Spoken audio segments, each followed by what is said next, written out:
Hello and welcome to Randomly Generated Encounters with me, John Baldisberger. This is a show where I interview various game creators, engineers, designers, artists, authors.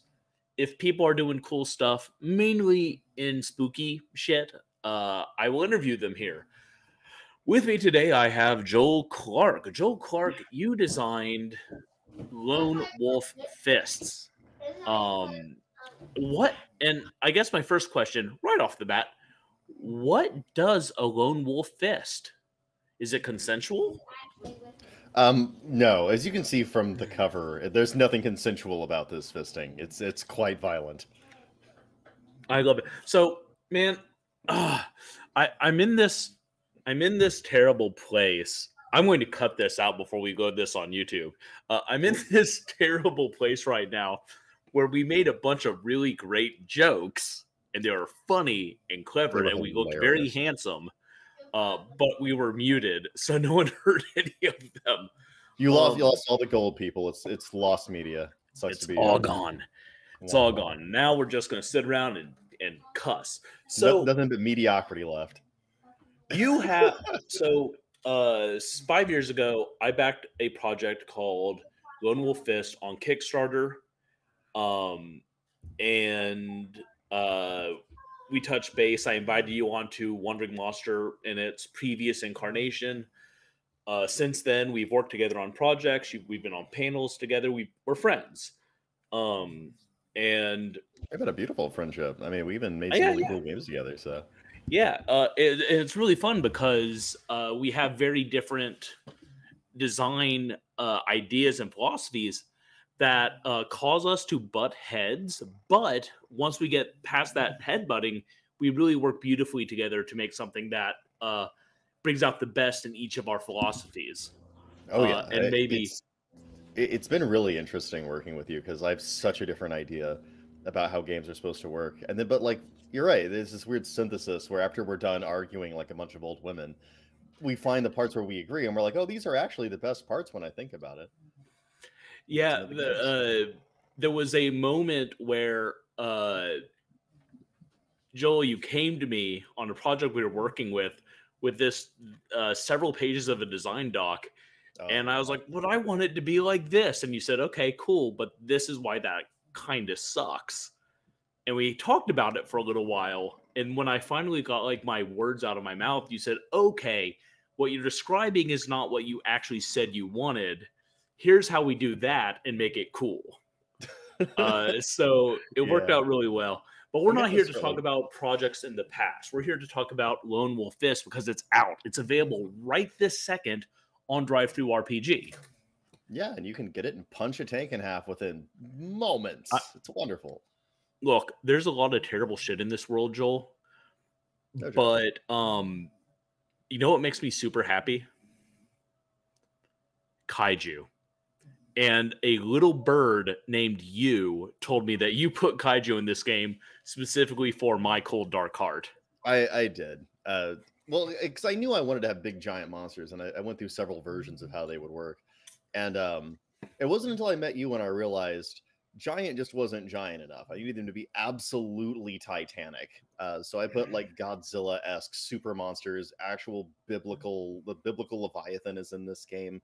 Like, when I talk about big, I'm talking about like world-endingly huge, and you can fist fight those. Welcome to the world of ashes and ghosts. I mean, I wouldn't advise you to fist fight them, especially not when you first start the game. That's not a level 1 fight. They will ruin you. I mean, they should, right? They're in civilizations, like they're designed to do. So I'm going to go ahead and assume that if you're watching this, or if you're listening to this, you probably haven't heard the episode we did with you, Joel, back in the day, because that was a long time ago and the audio archives are lost. I know that Fist of the North Star is one of your key like inspirations. You pulled heavily from manga and anime. Specifically the trashiest ones that I grew up with when I was basically like, if you were a kid in rural Kansas, what anime was available to you? What manga could you get your hands on? And it wasn't much, and a lot of it was kind of trashy and exploitative. that's what shaped my young and developing mind and eventually turned into this game. So yeah. So I look, I have not delved into Fist of the North Star. Never seen it, never Really? read it. Oh, dude. Um, The movie I kind of encapsulates it really nicely. Also, the movie came out on my birthday. I learned that working on oh, this game. nice. Yeah, the day I was born, so was the Fist of the North Star movie. So That's we'll very distribute cool. to y'all. That's almost like fate.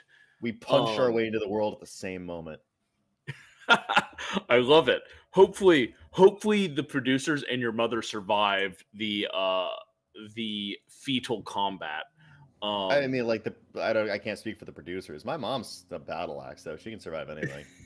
Awesome. So let's put Fist of the North Star on my watch/reading list. What else do I need to consume to really like get into the spirit and get ready for the theme and the feel of this game? I would definitely consume the Vampire Hunter D movies. Those are fantastic. Demon City Shinjuku is a huge inspiration. I think it's the first anime I actually purchased as a VHS back in the day. I loved that show, and it's not even objectively great. It's really itself, and I love it. Ninja Scroll is a must. You got to watch Ninja Scroll. You're not gonna get what I'm talking about with some of the ways powers get used without Ninja Scroll.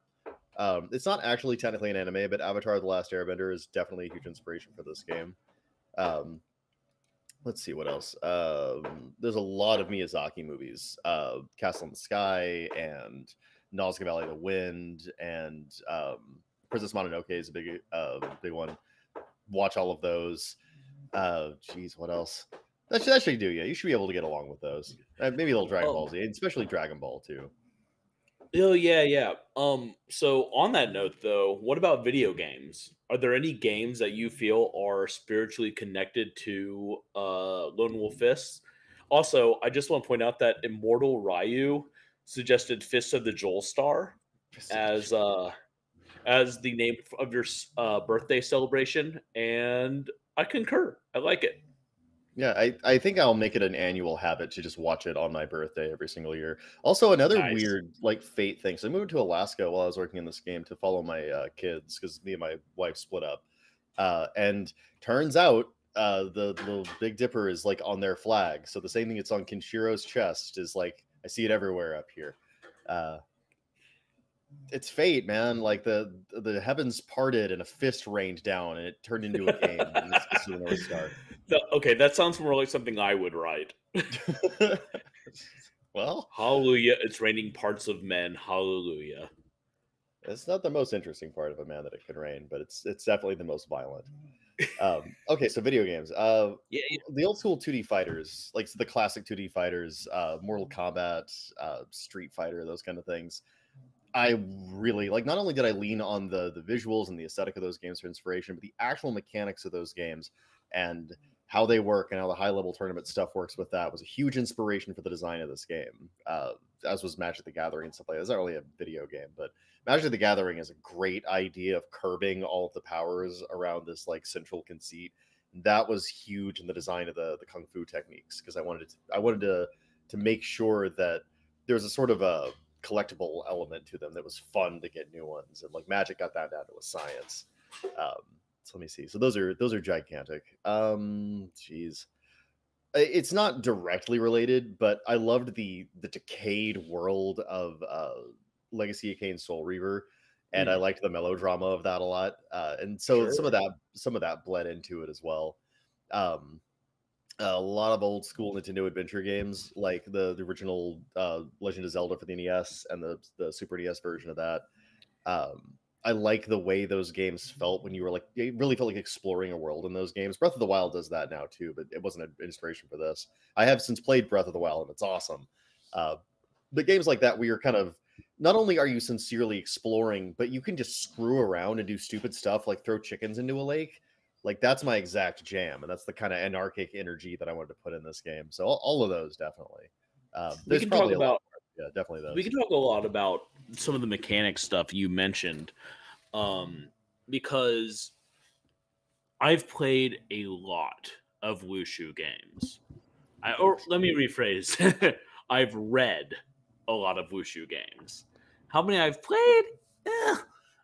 Like, look, I'm a 40-year-old man with a kid and a wife. Like, my ability to get a game together is not. There's a reason I have a weekly podcast where we play one shots, so I can get my desperate gaming in.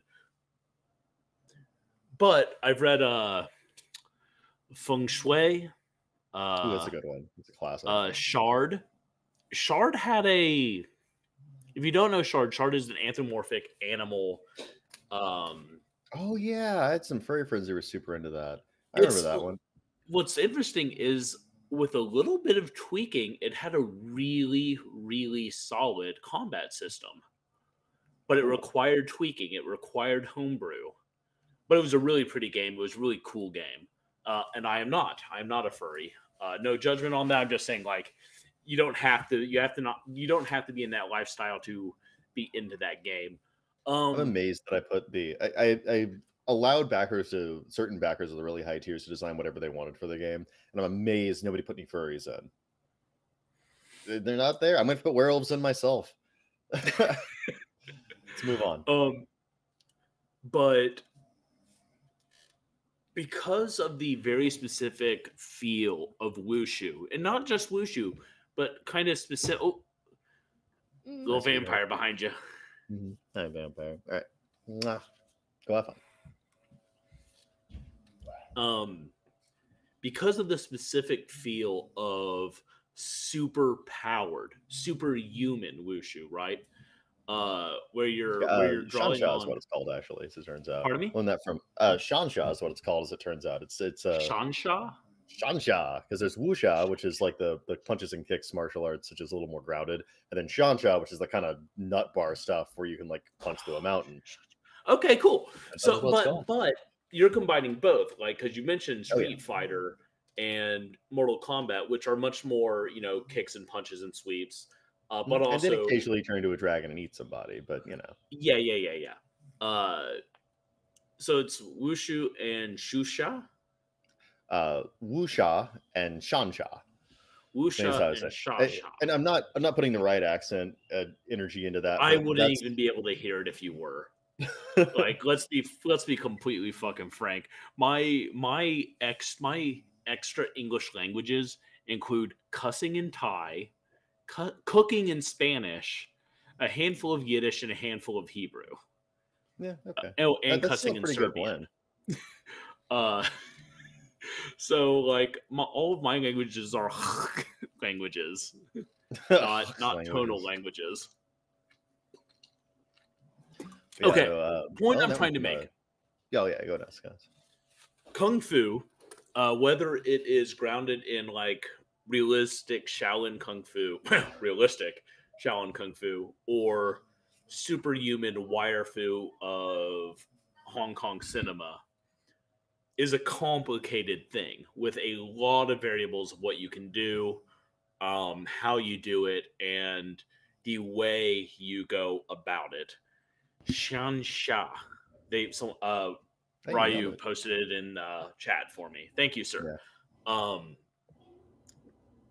How did you go about even starting to approach designing mechanics that would feel in depth enough to make you feel like you were actually getting involved in the martial arts, but light enough that people didn't feel bogged down by it?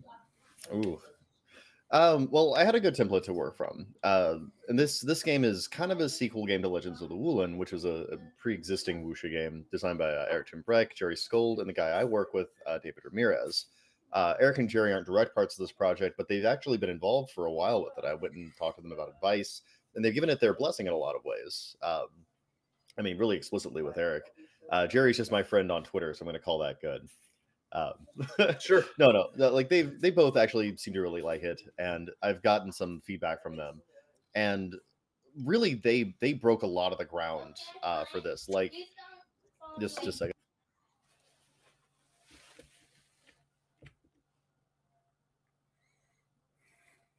Sorry about that. Occasionally, I'm just gonna have to reduce the kid volume a little bit. With the version I have a remote control where I just turn my head and go, "Hey!" I will try to mute that part, but you might get a It's little nice dad because voice here in here. you're in Alaska where it's like 6 p.m. Yep. I'm in Texas and it's 9, so I just told my daughter to go to bed a little bit early. Oh my Of god, course. the bliss of that. Now look. I believe I had Magda when you came on the show last, my English bulldog, who literally sounded like a demon. Oh yeah, that's what that was.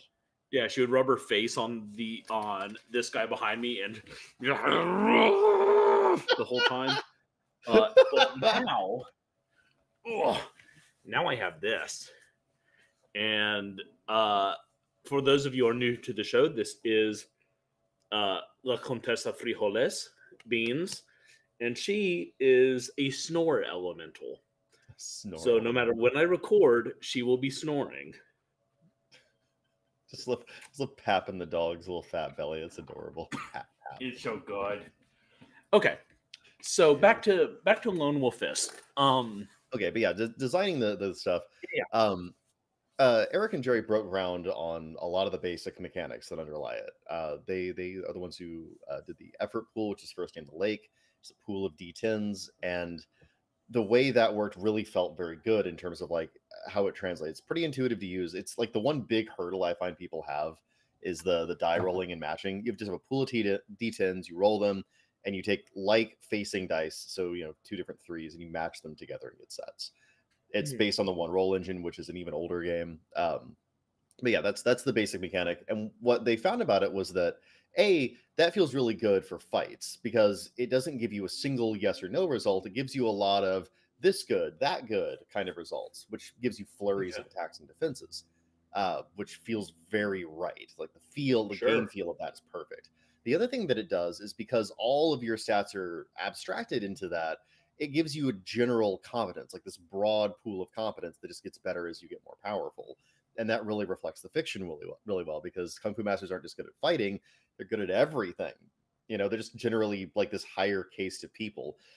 And there's depths, there's deep roots to why that is. It goes back into like ancient Taoist chi cultivation principles that basically, yeah, you've got more reality energy or chi or whatever you want to call it, and it just makes you generally great at stuff. And to get more, you have to become better, and then you have more, and then it pushes you to be better. So the first thing I did was steal, like all great artists, from their hard work, which I think is a brilliant thing to do. And most tabletop role playing games are kleptomancy at the very, very root of them. We're all kind of stealing from war games. I will never admit to that, but it's absolutely true. Oh man, everyone. And like some of us are more blatant thieves than others. I won't name names, but anyway. But yeah, some of us rob a little more openly. Mine at least got the blessing of the people that made that. I was gonna say some of us rob with love and like, hey, this is inspired by X. Some other people rob in, haha, I have the money. Yeah, like, hey, do you guys want to give me money? You go right ahead. I'll put it to good use.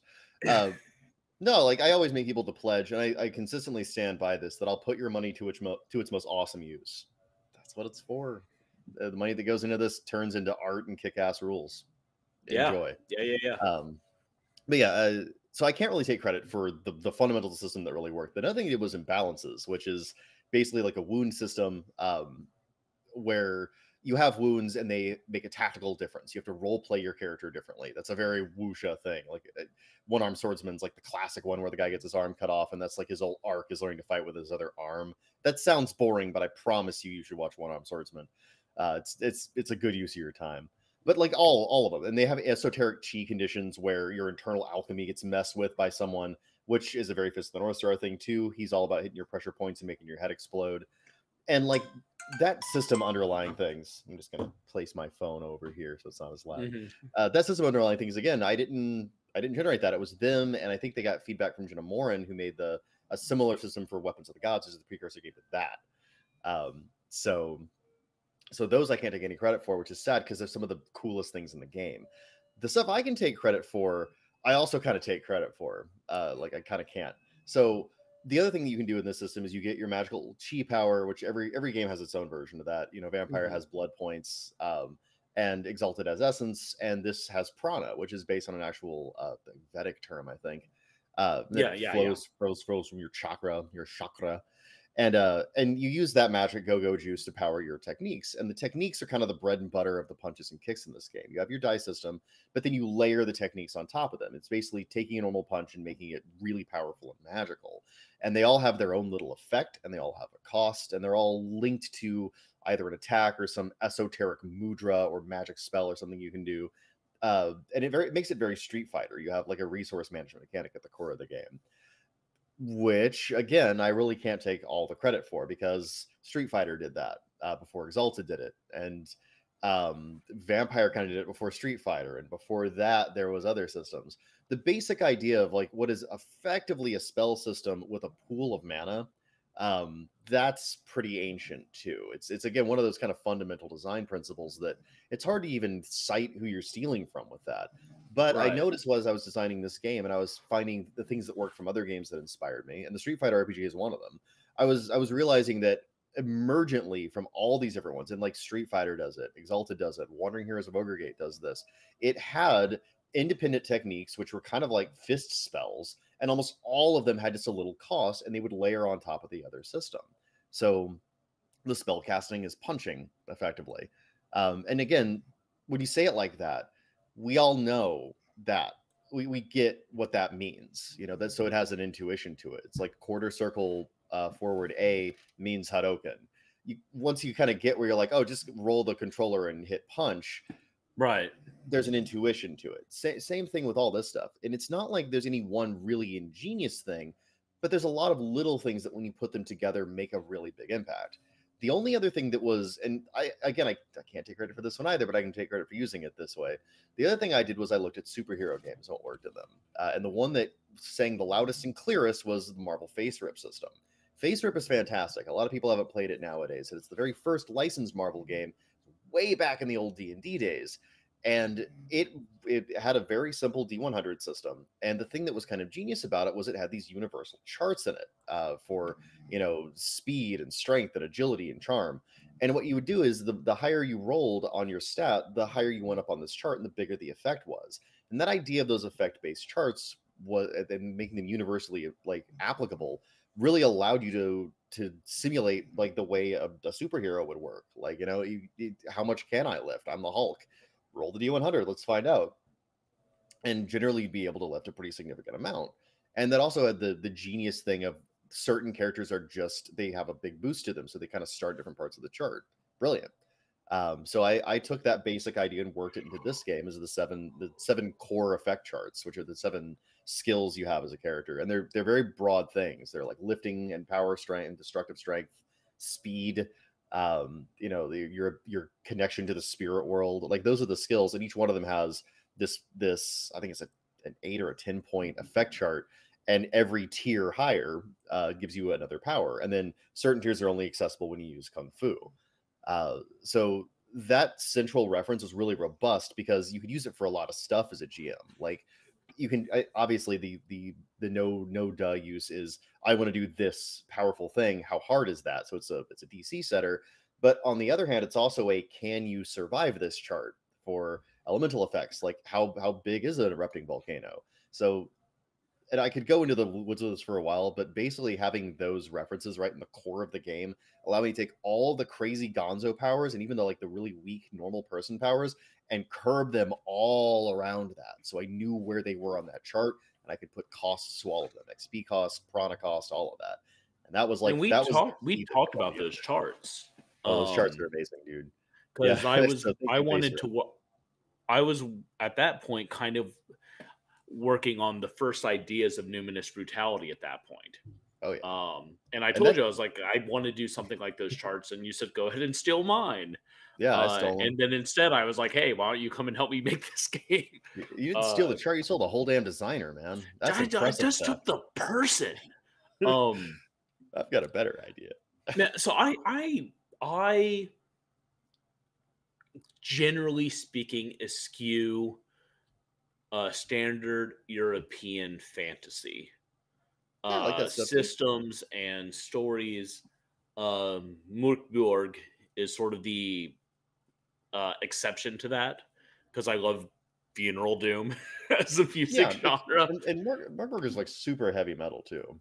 Yeah, I make an exception for the heavy metal of like Morkborg or Viking Death Squads. Yeah.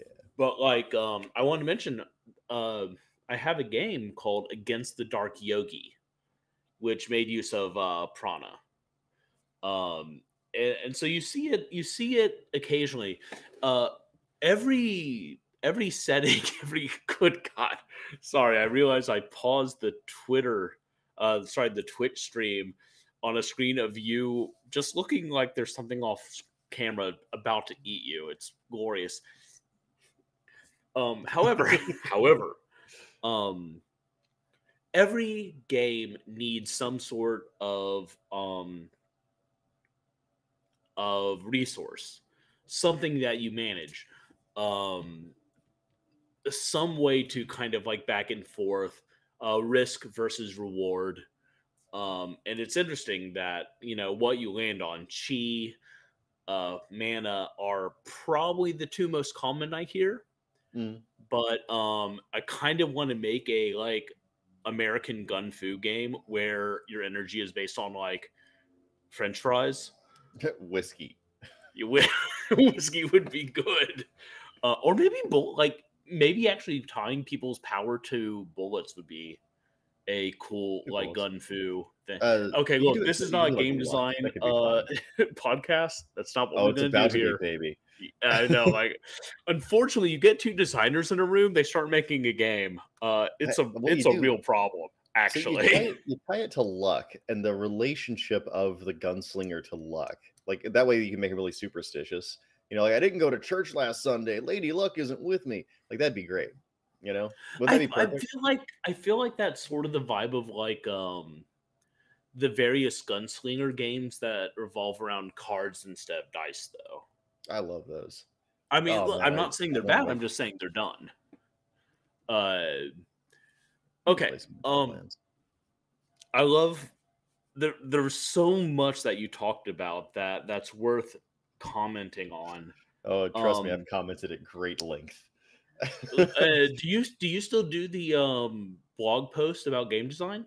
Very occasionally. I'm gonna start it back up now that I don't have to simply But write this constantly. if your blog still exists and they can go read the archives, you have a ton Yeah. of essays on game design. Oh yeah, you'll hear from me a lot in the blogs. Yeah, the Mushroom Press blog spot. What I wanna take a moment for is the shit that gets me really excited, and that's world building. Oh yeah. Tell me about the world of Lone Wolf Fist. Well, I actually didn't tell anyone a lot of anything about it, even in the book itself. Like I pretty know. much keep it vague, and that's intentional, because the people who buy role-playing game books are game masters. Like it's not when you think about it, it makes a lot of sense. Players don't generally buy books unless they're builders, like the people who play like stuff like 3.5 and Pathfinder buy books, but it's because they like the builds. I'm not really super if they're interested in insane like me. I mean, that's fun. I don't think there's anything wrong with being kind of a build guy. I didn't really make a build system. Well, I'm not a Do a build lot guy. of fun stuff with it. I'm just a book guy. Well, okay, yeah, you're insane in a whole different direction. Yeah, completely different version of insanity here. But like, okay, so if I put a whole bunch of specifics in about the world of Ashes and Ghosts, what would there be for you to make? It really can't be my apocalypse. It really has to be yours. I did put in enough to spark your imagination, though. There's a brief intro where it talks about how ruined the world is. And then in the end of the book, the way I do the majority of the world building is just, I think there's 3 paragraphs that introduce them. And then there's just charts. And the charts have things on them that you'd find in the world, situations and monsters and like names. And like all those names, by the way, are researched from lists of names of specific cultures. Like I actually went and found the most popular, just for an example, Demon City Shinjuku, I said, was a big inspiration for this game. Well, Shinjuku is an actual province in Japan, and the time that movie is set is the mid-'80s. So I actually looked up the most popular Japanese names in Shinjuku in that time period and used those as the basis for the names of that, because there is a setting, Like the same thing with Rising Sun City, which is based on Neo Tokyo, which is probably actually based on real world Tokyo. So again, same thing. Mid 80s, most popular names in Tokyo, Japan. That's the basis for the Rising Sun City names. There you go. All of them have something like that. They're actual research things, and they're based on something. But almost all of the setting is delivered that way. It's delivered in ways where it makes functional game content that you put in the game and give to your players, because like it's just a lot better to have something you can actually use than just a block of text that tells you about something that I think would be cool. The coolest thing is you playing the game. And also the origin of something is only like the B plot of things. Anytime you make something, be it a dungeon in Dungeons and Dragons or a setting, it's always kind of the B plot. The A plot is what's happening there. And with the post-apocalyptic thing, and D&D is very much a post-apocalyptic thing for the record, it's usually ancient history. Whoever crafted the dungeon is not generally who lives there. There's like a vampire that moved in the meantime, or a bunch of orcs or something. That's the A plot. That's what players deal with. But the fun thing about having the A and the B plot is that the B plot influences the A plot. If a mind flayer made that dungeon and died in ancient history, maybe it has weird psychological effects on the orcs. You know, if a vampire is inhabiting something that used to be a church, there's probably religious artifacts in there that make it impossible for him to go to certain areas. So you actually have safe zones the vampire can't get to because of his poor choice of location. Also, vampires, stop moving into churches. Like, come on, man, you're working against your own mojo here. What the hell? You know, Joel, in book 3 of the Book of Zev, it opens up with a vampire fight in a church. So I'd appreciate if you shut your goddamn mouth. No, not a smart vampire, man. It's not, but it is cool. Look, everything you just talked about are things that we talked about on our panel at WordFest last week. It was. We have a link to that, by the way? Pardon? Do we have a link to that, by the way? I want to listen to it again. We will. Brian's been working hard on catching up after. Brian Collin, who wrote Vast Grim and put on a Wormfest, has been working hard to get those online.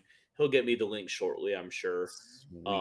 I've done like I've done like 9 panels over the last month, and and people are getting sick of me pestering them for links and shit. But you know, we talked about the dangers of building the past and not building the present. We've also talked about how you did and I'm a huge proponent of this. I love doing this, of putting the world building in tables and charts. It's great because it gives the players and the GMs choices. Now, that said, there is an interesting thing about not doing a lot of world building in text. And that is how transferable are the mechanics to a completely different setting. Let's say I decided I'm going to say something kind of dumb. Let's say I wanted to do a game about Eldar or Dark Eldar. Oh, dude, Dark Eldar are cool. That's not dumb. That rules. Well, no, I mean, but I could use the 40K rule book for that. But let's say I didn't want to. Let's say I wanted them to all do kung fu in the gladiatorial pits of Gamora. Would Lone Fist Wolf fit that? Like, could I take your system, your game, and put a bunch of BDSM elves in it? Well, I would be a failure of a game designer if I said no to that, right? Because if your system cannot do BDSM elves, you have fundamentally failed at designing a functional system. That's Gary Gygax's ghost will come to your house and spit in your face. Yeah, the zombie of David Arneson will crawl out of hell and force you to roll on a chart. First thing Garrett Cook said to me when I invited him to work with us was, How many BDSM elves can I put in it? I mean, first thing. Yeah, no, that's game. If y'all don't know about game designer like shop talk, BDSM elves, that's like the fundamental unit of functional game design. It's the first class when you go to college for game design. Oh yeah, like they really do need to gauge your knowledge of BDSM elves. So yeah. So, okay. Give me an answer. Well, okay, so The thing about BDSM elves is functionally just using the core system of Lomulfus related on any powers. It's kung fu. At its core, you roll the dice, you match them, you stripe it in punches and kicks. There's a wound system where you track individual wounds to different arms, legs, limbs, what have you. It all works super well just for fundamental kung fu. The trick of it is the powers, and there are 14 different martial arts trees in the book. Do they give you a general enough toolbox to do BDSM elves real justice? And I think so. The Suicide Heaven guys have two kinds of martial arts: the I'm a ninja style and the I'm a BDSM sorcerer style, which is just them slowly turning into Rebi Ra from Demon City Shinjuku. And I feel like that's a really good match for that. But you can go even further with it. Say you wanted to do BDSM elves versus the martial artists fire wizards from Avatar: The Last Airbender. I have a firebending style. You could do that. Say you wanted those guys to fight the Cowboy Bebop crew and their crazy kick and gun based style. I have a kung fu that does that. Not only that, but you can even do Spike's little flyy vehicle thing because I have really robust vehicle rules, and they could fight one of the what are those giant torture devices that turn into war machines that the Dark Eldar have. You could do one of those too. Homunculi. Yeah, homunculi. Just squint a little bit, and the rules for it exist in my game. So yeah, a post-apocalypse. The great thing about it is it's kind of a kitchen sink setting. So you need to have a robust set of principles underlying and everything. You need to have a lot of examples, and I got tons. A lot of the kung fu I have is kind of archetypical in that way. I have weapon styles and element styles, so those are very broadly applicable and not hard to hack for pretty much whatever you want them to do. I also have a ton of vehicle rules, a lot of magic weapon examples, a ton of different monsters to draw from. Like, there's plenty of reference to do a lot of different kinds of apocalypses. So yeah, BDSM elves are absolutely on the table in that. How do you like that? Now I feel like one thing you said. I think it was the Heaven Suicide style. Suicide Heaven, yeah. Suicide Heaven. It sounds like I could use that to create a Kung Fu Cenobite. Absolutely. You can actually summon Cenobites. I put the Lamanchan's configuration in this game. It's in there. 100%. It's the last artifact. Charles, Ian, and Charles, bad news, buddies. We're opening the box. So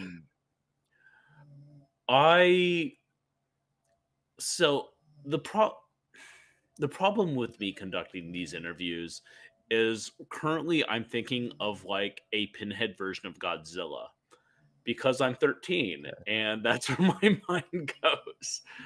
I mean, like, there's a guy called Batara Kala, the Sun Eater, and one of the things is because he's a Titan. One of the things he does is when he does his attacks, waves of despair just ripple out. So I've already got that in the game, John. I'm a step ahead of me. I'm a 12-year-old with even more energy. Excellent. Finish him. You've spent 5 years pounding your head out on this, and like, look, you're like, I've backed a lot of projects. I've backed projects older than yours that I don't have, and the backer comment section is a cesspit of rage and accusations. I never saw that happen. Obviously, you've always been very upfront, very honest with what's going on in your own life. Like you said, you had a separation. You had to move across. Essentially, you had to move to a new country because while Alaska is part of the United States, it's part of the United States. Yeah, it's in quotation marks. It's really kind of a part of Canada, which is tragic, but whatever. And you've had, a lot of hard things happen. But I've always been really impressed by how diligent you were on this.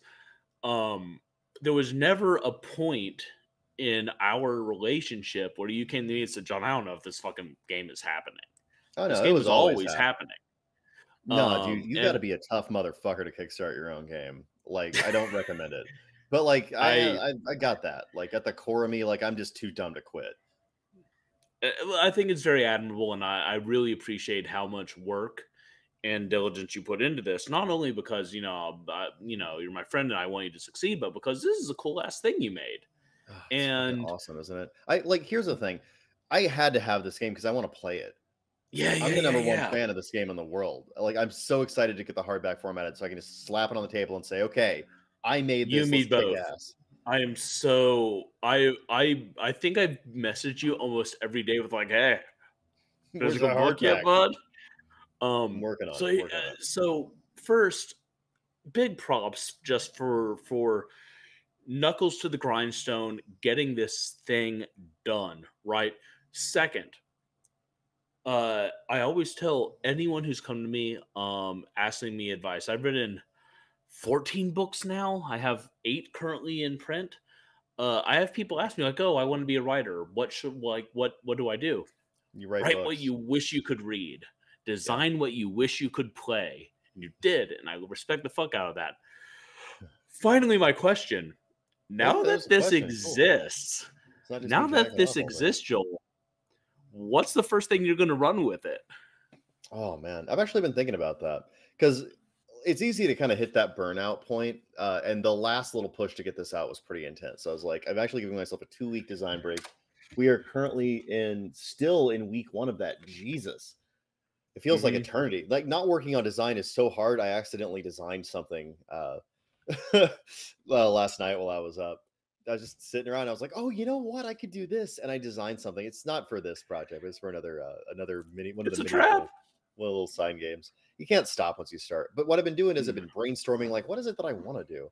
And I've Hmm. decided what I really want to do is an open table. I want to do a huge like hex map, and I want to take a bunch of the charts I have and make like, because it's implied, there's a lot of implication in it that isn't super outright stated, but there's an implied like corner where the uh the massive realms of the massive but desolate and horrible realms, by the way, of the radioactive scorpions, but like suicide heaven and the proud lands of the golden lions and rising sun city from the silver phoenix, and also have this little adjoined thing where there's this underground tunnel network called the tunnels below the earth, or the maze below the earth, or something like that. I don't remember what I wrote, whatever. Where the brotherhood of freaks are, and I want to make that map, and just have a bunch of hexes with like little bits of content in them, and have a bunch of kind of the equivalent of dungeons, which are tracks, which are just places where cool things are happening. And I want to prep that whole thing, and I just want to kind of run it for whoever shows up at my physical table. I might do it online. I don't know. And instead of it being like this band of heroes is going to be like, no, no, no, no. This is what's happening in the world of ashes and ghosts this week. I want to do all of it. Like, I mean, I've got the tables. I racked my brain to make those tables a thing. Why not use them? At this point, Yeah. I'm really, I want to see if the GM advice I put down about content works, which I suspect it does. It worked for me in the past, but I want to put it in play, and I want to do a lot of adventures. Well, And do you want someone else to do you want to play in someone else's game where they do just use the tables in your GM holy advice then? shit, dude, I'd love to see that.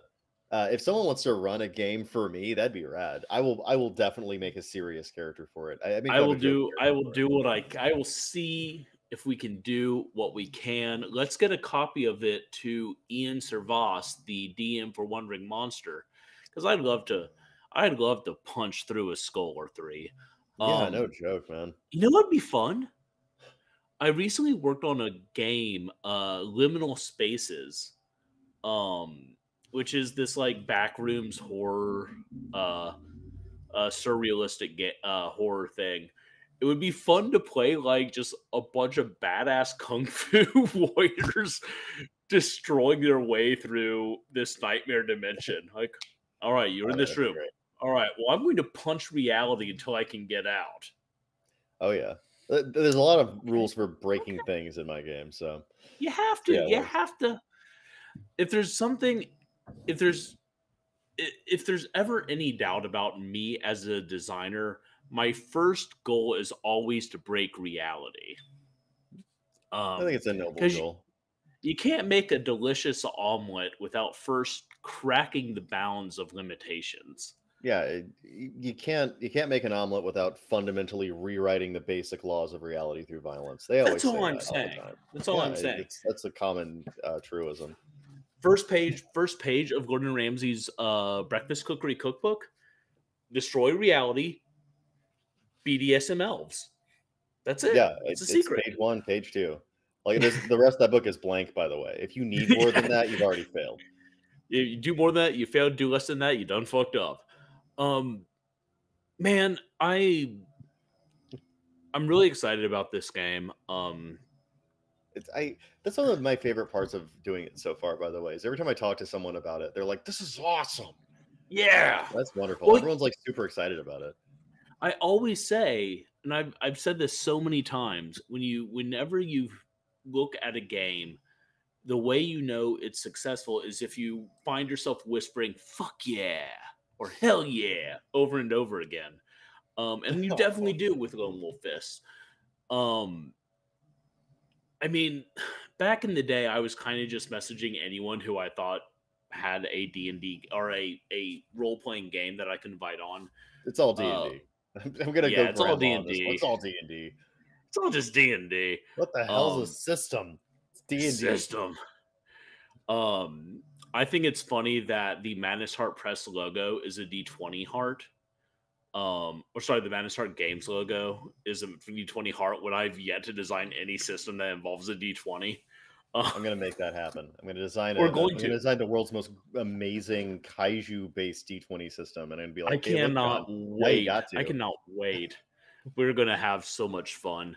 We're gonna make it kaiju exploring, like fighting like kaiju that have to go inside other kaiju and explore those other kaiju as. Here's my pitch: Kaiju Haiju. It's about being a kaiju, but you're in a Japanese high school.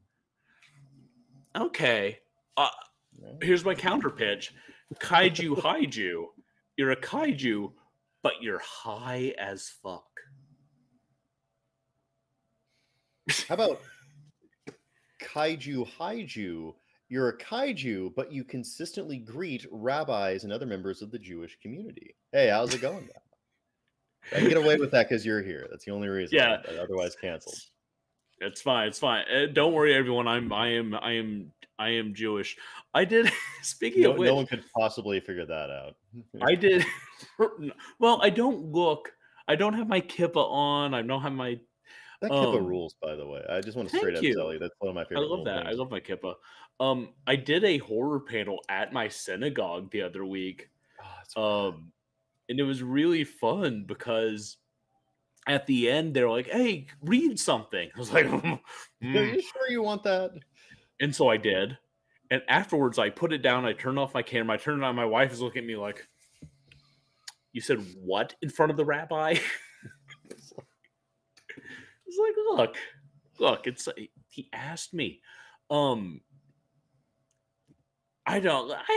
was something. Look, this is a great first step. If you're watching this and you've been thinking like, should I take my game and my stuff in front of this super professional Twitch personality, John Baldisberger? The answer is obviously yes. I'm incredible. You can't help but agree. Joel, now that it's out, obviously one of the next steps is diving back into fucking layout, which I know is a drag, but you have a little bit more work. It's not that bad. Yeah, this you have a little more work to do. I got to do layout for the print version. I also want to do a version 1.2 of this PDF. There's a couple of little quality of life things. Clearly, it needs an index. It needs bookmarks. There's a couple of places where the text's a little close to the side. It's little things. I actually just got the benefit of releasing it like this, though, and the benefit of being able to continue to work on it even after it's released is that I get feedback from people. I actually just got a feedback doc from someone today. Wonderful. Nice. There's people that love this game, dude, and the people that are passionate about it. The benefit of that is they'll tell you what you did wrong. It's great. I just got to compile all that stuff and then go back in and fix it, which is really not that hard. The hard part, if I had to be real with you, is trying to figure out like what I'm gonna do for a given thing I want the game to do. Like I spent forever on like the vehicle rules and like the monster rules had to have their own thing. The domain, and I'm gonna like go over monster stuff with a fine-tooth comb. Well, yeah, and you should, it should work. It should be conceptually, it should be intuitive, and then it should work in game. It should be reasonably easy to use and reference. And I mean, it seemed to work in playtesting, and I've got a lot of good feedback out of it. So we'll see. But yeah, I mean, like as cool as Legends of the Weapons of the Gods and Legends of the Woolen were, they didn't have anything like that. There were no vehicle rules. There weren't really domain management rules. There was something called the Great Game, I want to say, for Weapons of the Gods, but it was a little vague. Legends of the Woolen didn't even mess with it. There's no bestiary for that stuff. I had to invent all of that stuff, so I can take credit for the innovations that made that happen in this game. So yeah, there was a lot of stuff like that where I would just stub my toe on it and be like, what am I even trying to do? The domain management rules went through so many drafts before what they look like now. And even this one, I was redrafting it as late as like last month. I was like, damn it, it still doesn't work. Right. What this is an alarm for? Just a second. Oh, call the kids. Okay. Well, that's okay. Ryu suggests that we do Kaiju Haiju, which is about a bunch of kaiju in a Japanese high school that are high.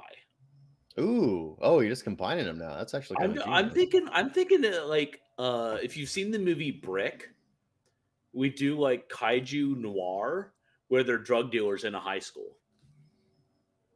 But they got to be mixed in with normal sized people.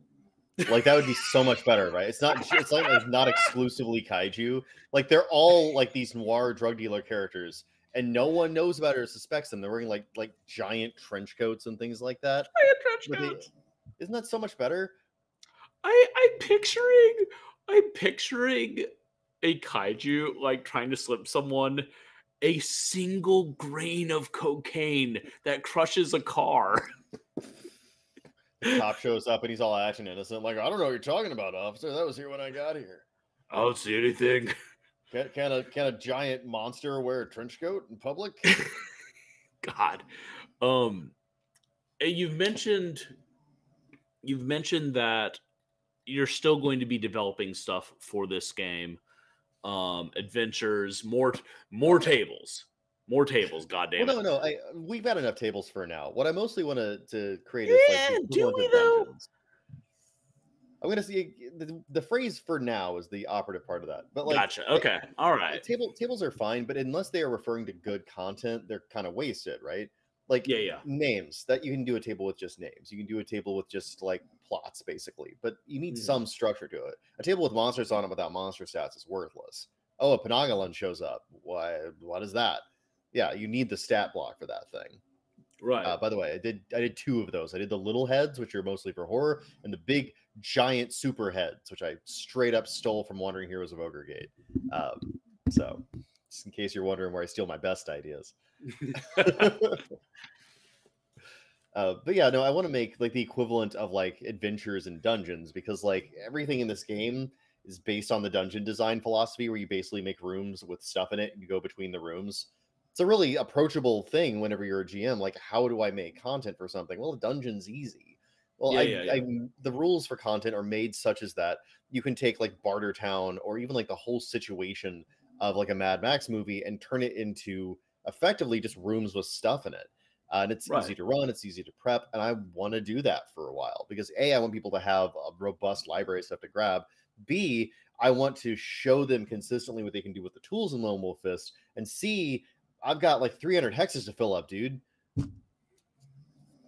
Like, I gotta put something in them, right? Yeah, I do like that. At the end of the day, it's just like, all right, well, time to get work. Time to get to work. Not every hex has got to be a dungeon, but certainly some of them do. How many tables of goats are you going to have? Like, just in the just end, goats? do you think by the time you retire, you put down your pen and you say, okay, that's enough game design for this life? How many goats, and specifically how many tables of goats, will you have designed? Just goats, Just goats. A minimum of one. I've not really done an all goat table yet, and I think that the people have demanded that. So I think that I am people, and I am demanding. Well, I mean, it's not just you. So clearly, it has to be at least one table. I think maybe a goat generation table. You generate a goat out of like a series of D20 rolls or something. What color of eyes does it have? What breed of goat is it? How long is its fur? You know, I'm waiting for the day where books are programmable, so you're opening like a hardcover paper book, but it also has like a screen, so I can just install Goat Simulator as a table. This has gone off the rails. What am I even doing? I think he's yelling at his kids at the moment, but that's okay. So, Joel, is there anything else you want to say about Lone Wolf Fist? Anything you kind of want to touch on, make sure people know about before we call it a night? Oh man, are there any Q&As, by the way? I thought we were doing like a Q&A thing. Oh, I've been throwing it. Yeah, questions that people either sent me or have said in chat. I've been fair enough. The goat asking. table was high on the list. That was a question from the chat. Yes. All right. Well, the fundamental thing I want people to understand about Lone Wolf Fist, and really any role playing game worth its salt, is there's an axiom in designing toys, just toy design, which is play is anarchy. I know that, like, and I was kind of precious about how I played with my toys when I was a kid, but you really are kind of supposed to do whatever the hell you want with it. Barbie gets eaten by Godzilla, you know. Mighty Max and Transformers team up and they battle evil Goku who's been transformed by the Shredder. Like, at the most fundamental level of my game, I've given you a lot of cool stuff, but you should never be precious about it. I insist you break and recombine it in ways that are hilarious and fun and work for you. Embrace the anarchy when you go to the table as a GM, as a player. It's designed for it. This game is made to break itself and keep going. So I want the people who play this game to do that. I want them to just smash as hard as they can. They can take it. That's what it's made for. And it's going to be a great time if you play it that way. So as long as everybody knows that, I think we're cool. So what I'll say as kind of signing off, Joel and I have worked together, and one thing we agree on is that rules exist in service of fun. If a rule isn't by and of itself fun, it's in service of a mechanic that will be fun. And the other thing I want to say is Joel is extremely conscious of creating a system and a rule set and a tool set that will benefit GMs and make the game as easy to play as possible. So if you're listening to us and you're like, oh, that sounds cool, but I just don't know if I would be able to pick it up and understand, I promise you will. Joel has you in mind when he's designing things. Yeah, absolutely. Even if you never ran a role-playing game before, you'll get this one pretty easy. Yeah, I imagine you have, but... And honestly, like, if you don't, just hit me up on Twitter at Kaiju Poet. I'll get you in touch with Joel and we'll explain the rules to you. He doesn't care. Oh, yeah, man. The link to get this on Drive Through RPG, there we go, is going to be in... Well, the Drive Through RPG, I promise you, will be in the link down below on YouTube. Look, this is a new show. It's a new format. Joel and I are friends, so this is a very informal interview. We hope you enjoyed it. We're going to do more. We have a conversation going with Free League Publishing to hopefully get Christian and Johan from Cyborg on. And I am in conversation with the Longtail Games, the team that is currently making the Morkborg card game, Raisin Crown, is going to be on here in the next little bit. So if you want more information about who I am and what I do, you can go to, there we go, WanMon Cast. There's a bio. There's all my links. You can find links to all of my many books. Look, there's so many of them. But if you enjoy punching mountains in half in like ridiculous action, check out my Splatterpulp series. Jungles of Habael was the first one. It's about a dragon who fights angels. You can't get that, folks. The one I liked was Mud and Blood. Which one is that one in? That was a good one. Mud and Blood is my Jewish kaiju book. One of the first books I got published that was like a story. So you can find all that on WanMon Cast. It's over It's over there. Stupid reverse. Is it the same direction for me, or is it Yeah, different for me? yeah, you're pointing at right now. Nice. It's over there. Well, I you're got it actually in one, pointing at. people. You're actually pointing at the Lone Wolf Fist art when you do it, but that's cool too. Like, check that shit out. Oh, behold. So check all of it out. Links are in the description. We appreciate you. We will be back next week on our normal time, where I will be running probably Bones Deep, which is a really, really cool, less violent game. So I'm really looking forward to seeing how Charles and Patchkey fuck that up. And we'll see you then. Thank you, everyone, so much for joining us on this consensual journey we call Wandering Monster, randomly generated encounters. I've been John Baldersberger. Thank you, Joel, so much for coming with us. And we will see you soon.